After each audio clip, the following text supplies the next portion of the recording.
Hey y'all! For those that know me, how's it going?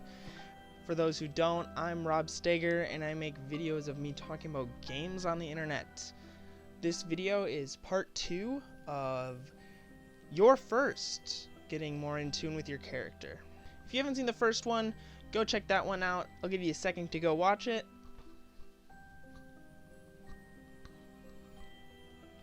Back? Alright, cool.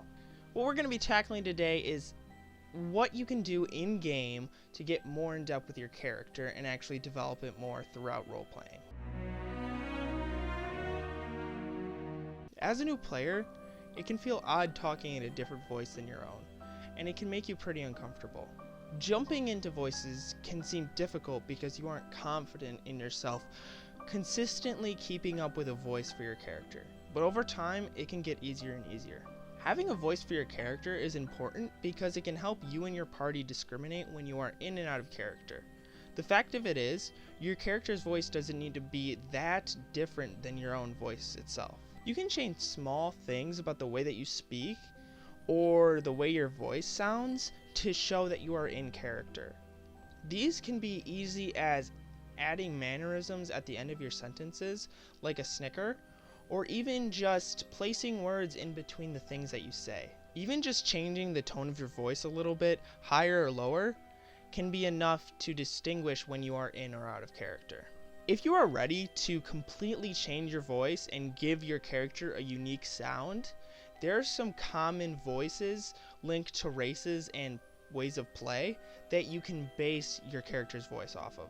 For dwarves, a lot of people give them a rough European accent. For elves, you can give them a pompous voice for high elves, or a softer one for wood elves. Don't worry about the voice for your character being perfect. It's their own unique voice, and no one else can tell you how you perceive it. If your character doesn't necessarily fit any of the basic characterizations of races, you can base their voice off of their personality itself. If your character is more chaotic, you can change your demeanor throughout your sentences.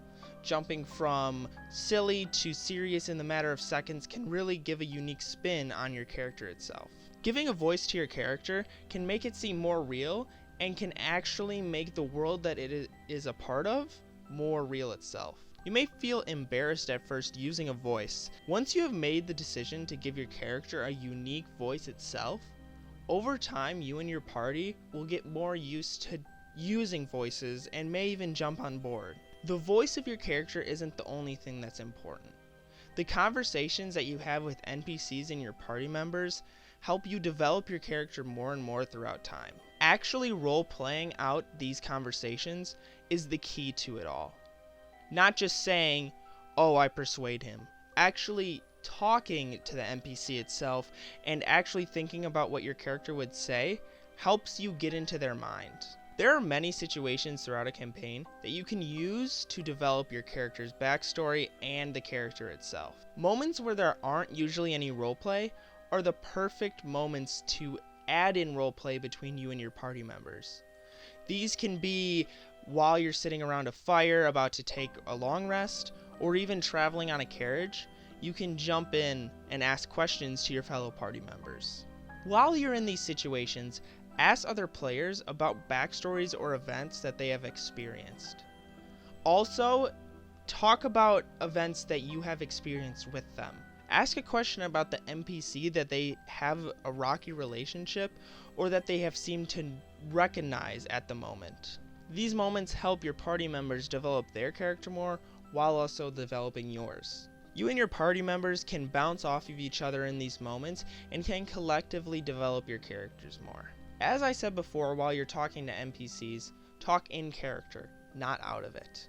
Talking to NPCs in character helps you break down that barrier of role-playing that you may have put up in the past. Actually stating what you would say during an intimidation or persuasion roll helps you get into the mind of your character and actually think of what they would do in that situation. Instead of saying that your character is actually upset with another player, play through your character confronting them. Play through what they would say to them in that moment itself. In between adventures, characters can participate in downtime. These are periods of 5 to 7 days where your character focuses on a specific task. Now these tasks can be as specific as creating a magical item or even as general as just researching a topic. But all of them are listed on 127 of the Dungeon Master's Guide and 129 of Xanathar's Guide to Everything. If your DM uses the various tables in Xanathar's Guide to Everything for downtime, it can lead to a lot of character development and wacky situations. Each downtime activity has an expense and a resolution. Now the expense corresponds to the beginning of the week where you spend the gold and actually the week itself, when the resolution corresponds to the end of the week and your results. For example, the downtime activity religious services requires a work week of time, but no gold needs to be spent for it. When doing research is also a required work week of time, it also requires 50 gold to be spent. After the resources are spent and the time that is needed goes by, the downtime activity gets resolved. A skill or multiple skills that you can choose from are paired with each downtime activity, and also a roll needs to be made during the resolution. For the religious services activity, a religion check or a persuasion check needs to be made at the end of the week. Now during the religious services resolution, it requires a religion check or a persuasion check to be made at the end of the work week. This determines the benefits that you receive. The reward that you get for the religious services activity is favors from the church that you have spent time with and the people inside of it. Often, these favors are up to your DM's discretion. If you and your party have downtime, think of what your character would do and how that applies to his or her goals. Is your character attempting to figure out the species of the villain that you guys have been following for weeks? Or is there a friend that your character has lost contact with in the past years that they are constantly trying to find? Downtime can be used to complete a lot of small tasks. Now these can be buying equipment or potions, or even just talking to the important people that you need to progress through your story. Even if your DM doesn't use downtime like the books, take time in between traveling to do things that align with your character and their motivations. Now these can be downtime activities like the ones in the book. Possibly you're trying to sell a magical item, but you won't need to spend the expenses and the work week of time to get the resolution itself.